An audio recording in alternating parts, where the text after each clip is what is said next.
Hey Void, how you doing? Now, this one wasn't one that I was really high up on my list to see, but it was a curiosity watch, and I was in the mood for something a little lighter, I guess.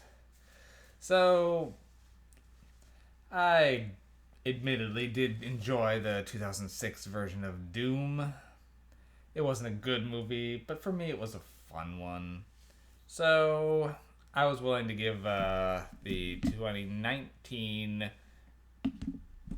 I wouldn't really call it a follow up, but because it doesn't have anything to do with the first one, but another Doom movie, another try. So 2019 had Doom Annihilation, and it exists. I will say it's trying to be closer to the games than the original Doom was, but it's lacking in that fun factor that the Dwayne Johnson Doom had.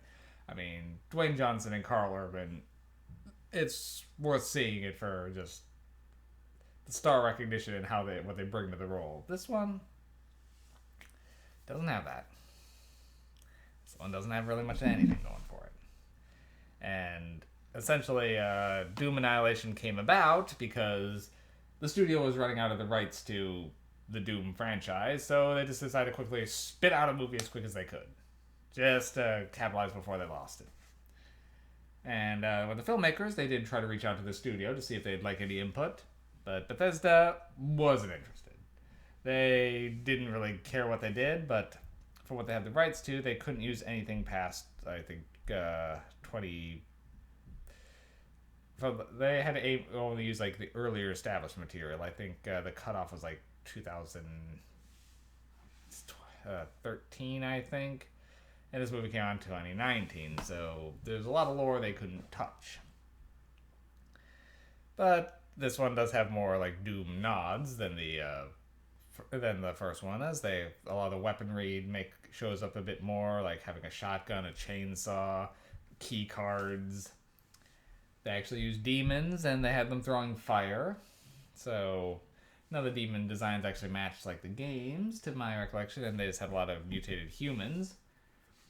But it's more of an effort. But that said, it's not very interesting. It's okay. Now, but I will say it's putting in more effort than I would have expected it to, given a lot of the low ratings this has gotten.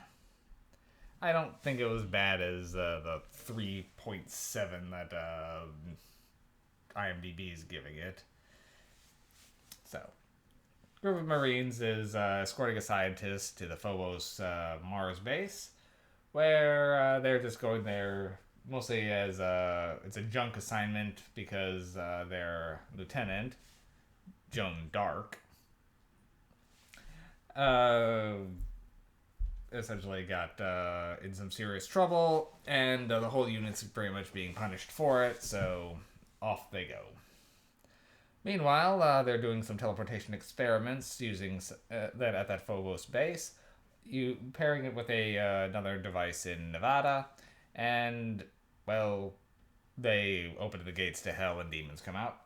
So, and they get to the base. It's already overrun, and we start pretty much reenacting the first Resident Evil movie, right down to the AI getting corrupted and working against them. It's pretty much a Resident Evil ripoff, especially since mostly it's researchers that have been mutated, so they're acting like zombies. So it felt like a Resident Evil ripoff. And having their souls sucked out by demons makes them look like the Pathfinder interpretation of ghouls. I don't know.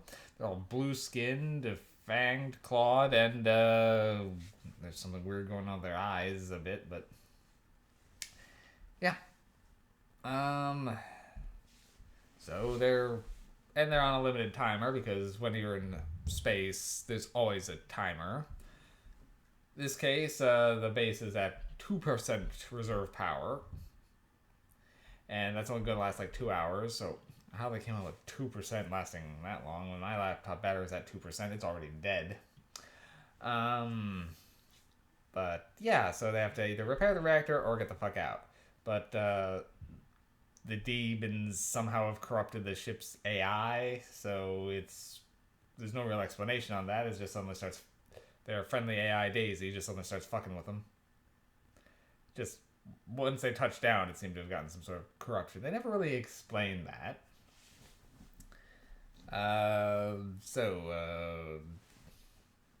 First they encounter some. Then while going around, they encounter a decapitated body and some Sumerian writing, and pretty much right after that, it just becomes a standard zombie fest until the fireball throwing demons show up. And naturally, there's the crazy scientist who believes this is the way forward and is determined to help the demons be unleashed. So they're working in a little bit of a event horizon in there too. So it's Resident Evil with a little event horizon and nothing really original. But I can tell that the filmmakers were trying. They were putting a little effort in there. Like they clearly were liked the games and wanted to make as many nods as they could, but there's a lot of things holding them back. This did not have a very big budget. There's like no star power in it, like no one I recognized like at all. So which normally isn't a problem for me, but also come on, your the main character's name is Joan Dark. Now, for what I was reading, they're trying to make a like Joan of Arc reference or Joan d'Arc. Okay, but for me, it kept making me thinking of the video game series Perfect Dark, where the main character is, I believe, named Joanna Dark. I haven't actually played the games this series, but that's all I could think of. Yeah, Joanna Dark from Perfect Dark. So it was like, are we ripping off the wrong franchise here? But no, it was apparently a Joan of Arc reference for some reason. Because she's known for fighting demons on Mars, I guess. Okay, so rating. I will say, as trash of a movie as this is, and it kind of, I'll admit it is. It's low budget. The plot is very stock, and they're getting no support from anyone. But the filmmakers are trying. The actors are working with the material they've got as best they can. I will say they're trying to actually have some backstory with like Lieutenant Dark being essentially tarnished and her being kind of on the outs of their squad mates and having to re-earn their trust, and what actually happened is slowly being revealed. But they never really very clear about what happened. It was something with her disobeying a direct order and letting a terrorist go. And we don't know why she did it. She seemed to indicate she did it to try to be the hero in some regard. They never really clearly explain it. So I'll give it 4 MacGuffins. It's watchable, but it's not the most interesting. They're doing the best they can, but there's a lot of CG that's unnecessary. There's, again, like I was saying with Leatherface, there's no pizzazz, but that one at least, if it's going by the numbers, it knows the numbers well.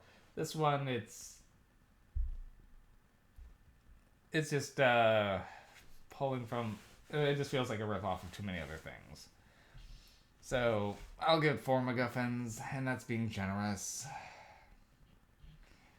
That's really all I got on Doom Annihilation. I normally enjoy bad video game movies, but this one just wasn't bad enough for me to really be greatly entertained by it. It wasn't good enough for me to really recommend it, so we're sitting at 4. Below average, 4 MacGuffins. Alright. And with that, let me just check one thing.